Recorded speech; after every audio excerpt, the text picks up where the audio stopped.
अस्सलाम वालेकुम।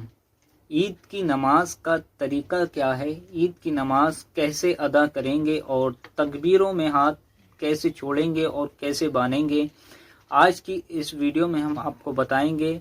गुजारिश है वीडियो ध्यान से देखिएगा और अपने दोस्तों में ज़रूर शेयर करिएगा। सबसे पहले हमें नियत करनी है, और नियत कैसे करेंगे। नियत की मैंने 2 रकात नमाज वाजिब ईद उल फितर की 6 ज़ायद तकबीरों के साथ। नियत की मैंने 2 रकात नमाज वाजिब ईद उल फितर की 6 ज़ायद तकबीरों के साथ वास्ते अल्लाह ताला के, पीछे इस इमाम के, मुंह मेरा तरफ काबे शरीफ की तरफ, अल्लाहु अकबर। उम्मीद करते हैं आप नियत समझ गए होंगे किस तरह ईद की नियत करी जाएगी। अगर इतने सारे अल्फाज आपसे नहीं कहे जा रहे हैं तो आप इस तरह से भी कह सकते हैं, जो नमाज इमाम की वो नमाज मेरी।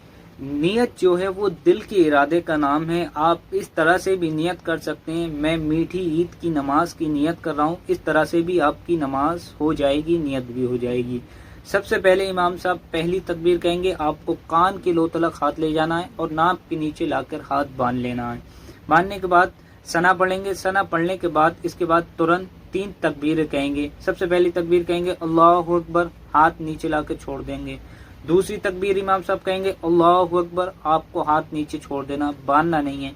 तीसरी मर्तबा फिर कहेंगे अल्लाहु अकबर तकबीर, तो हाथ बांध लेना है। अब इमाम साहब औज़ु बिल्लाह बिस्मिल्लाह पढ़ेंगे, कुरान शरीफ की कोई तिलावत करेंगे, सूरत मिलाएंगे, फिर उसके बाद रुकू सजदा करेंगे। ये 1 रकात हमारी मुकम्मल हो गई। दूसरी रकात के लिए इमाम साहब उठेंगे, फिर बिस्मिल्लाह पढ़ेंगे, फिर कुरान शरीफ की सूरत मिलाएंगे, किराअत करेंगे, फिर तकबीर के लिए हाथ उठाएंगे, अल्लाहु अकबर, हाथ छोड़ देंगे। अब आपको हाथ बांधना नहीं है। दूसरी मर्तबा इमाम साहब फिर कहेंगे अल्लाहु अकबर, आपको फिर हाथ छोड़ देना।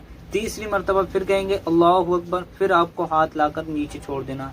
चौथी मर्तबा जब इमाम साहब कहेंगे अल्लाहु अकबर, उनके साथ आपको रुकू में चले जाना है।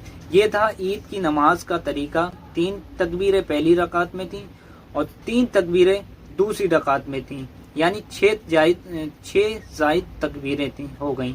ये थी ईद की नमाज का तरीका। और ये देखा जाता है जब ईद की नमाज हो जाती है तो लोग बहुत तेजी से तुरंत भागने लगते हैं, तो ऐसा करना गलत है। आपको जब ईद की नमाज हो जाए, इमाम साहब नमाज पढ़ाने के बाद खुतबा सुनाएंगे, खुतबा सुनाने के बाद दुआ करेंगे, दुआ करने के बाद सलातु सलाम पढ़ा जाएगा, फिर आप ईद मिलेंगे इमाम साहब से। आप इस बात का ख्याल जरूर रखें, जब ईद की नमाज पढ़ने के बाद धक्का धुक्की ना करें, ईद बड़े आराम से मिलें। ईद मिलने के बाद इस बात का भी आप ख्याल रखें, इमाम साहब को तुहारी देना ना भूलें, क्योंकि साल में एक बार ईद आती है। हम यार दोस्तों में ईदी जरूर देते हैं, तो फिर इमाम साहब का भी हक बनता है ईदी देने का। मुझे उम्मीद है आप ईद की नमाज का तरीका समझ गए होंगे। वीडियो अच्छी लगी हो तो जरूर शेयर करना। अस्सलाम वालेकुम व रहमतुल्लाहि।